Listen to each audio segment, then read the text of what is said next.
Hello and welcome to a bonus edition of the Mushroom Murder Trial podcast.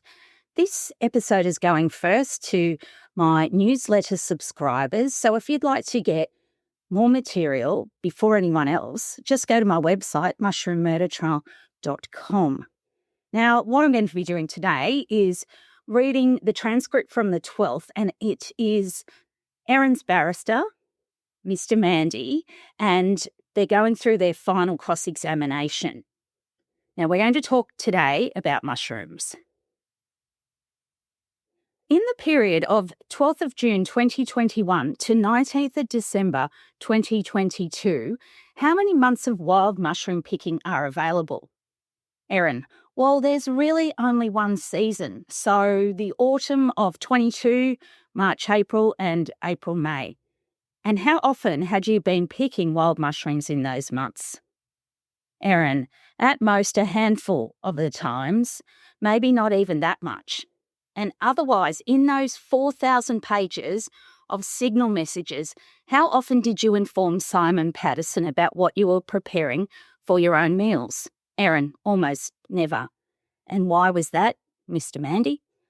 I don't think we ever talked about what we were eating, to be honest. It just wasn't relevant or interesting for either of us.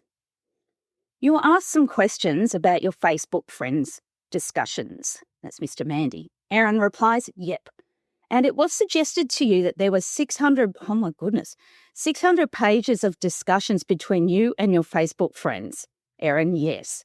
And Exhibit 54 are the 8 pages of the 600 pages that the prosecution put into evidence.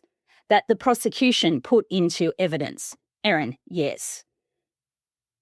Mr. Mandy, is it your understanding that the 600 pages of Facebook messages cover a period of about 2 weeks from the 5th of December 2022 till about the 19th of December 2022? Erin, yes, that's my understanding, Mr. Mandy. And it was suggested to you that in those 600 pages, there's not a single mention of foraging for mushrooms. Erin, yes, I remember that.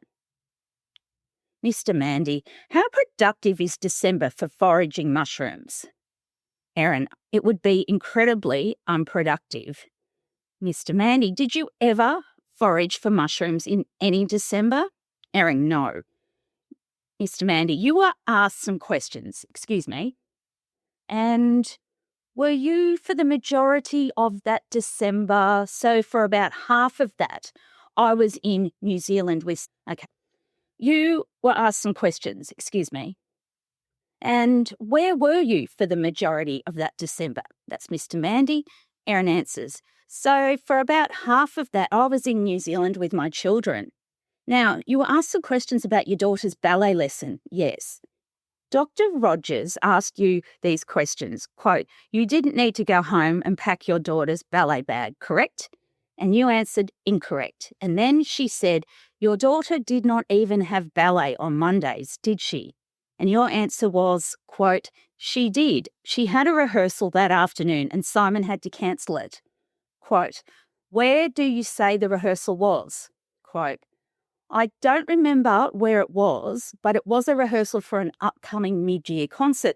So there were some special extra lessons they had. And they had one on that Monday afternoon evening. And I had asked Simon to ring Lisa Pellin's studio and cancel it, which he told me he did do. Weren't her rehearsals held on weekends? Some do. Weren't her rehearsals? Some were, but some were on the Monday night afternoon. I can't remember what time it was. Mr. Mandy, you remember you gave that evidence in those questions. Erin, I do. Mr. Mandy, can I ask you if you recall Simon Patterson's evidence? Does she remember Simon giving certain evidence? Mr. Mandy, let me try again, and has been done through most of the cross-examination. I am doing the same thing to remind her of the evidence and then ask her what the position in relation to the daughter's ballet lessons on that day. His Honour, right. Mr. Mandy, Exhibit D, page 26 to 31. Have you got that there? Erin, I do. Can you see a message from Simon on the right-hand side of the page? Second block down, quote, I left a message on Lisa pulling studio phone. Erin, yes. Mr. Mandy, and then corrected to Pellin. Yep, Erin replies. What did you understand Simon to be meaning by those messages? Erin, so Lisa Pellin Studios was the name of the ballet studio. Right. I understood he was cancelling her attendance that night, and as I'd asked him to do. You were asked some questions about your potassium levels. You were asked some levels about Tanya Patterson's evidence about overhearing a conversation between you and a toxicologist and yourself in hospital. Erin, yes. Mr. Mandy, in relation to potassium levels. Erin, yes. Mr. Mandy, you recall that evidence. Erin, I do. Mr. Mandy, the evidence was to the effect that you asked the toxicologist as to how your potassium levels were. Erin, yes. Why did you do that? This is Erin. Because I'd been told they were very low. Overnight, I'd been feeling a bit unwell around 10 or 11, and I expressed that to a nurse. 10 or 11 p.m. or a.m., I beg your pardon, 11 to 10 or 11 p.m. on the 31st. Mr. Mandy, and to your understanding, how were your potassium levels at 11 p.m. on the 31st? It was 2.6. And how were your potassium levels, this is Mr. Mandy, in the morning when you were discussing these things with the toxicologist? Erin, I understand they were normal by then. And what treatment had you had in the meantime? Erin, I had 2 doses of potassium supplement in the early hours of the morning. Erin, no, sorry, Mr. Mandy. You were asked several times about the Cooler Master, iNaturalist searches, yes, and your response to those questions were to this effect. It is possible that it was me, yep. I don't know if it was child 1, yep. I don't know if it was child 2, yep. Why did you answer the questions in that way? So I was answering that way because I don't have a memory of doing that. So I don't feel like I could say, yes, it was me, definitely, if I don't have that memory. And what is the state of your understanding about whether or not it was you, Erin? Well, qualified by I still don't have a memory of it, but I do accept it was most likely me. Yes. Okay, so that's what we've got for Erin's case today. Next week, we'll be getting the final closing addresses from the defence and the prosecution. So we've still got a long way to go. But thank you for your time today. Thank you for listening.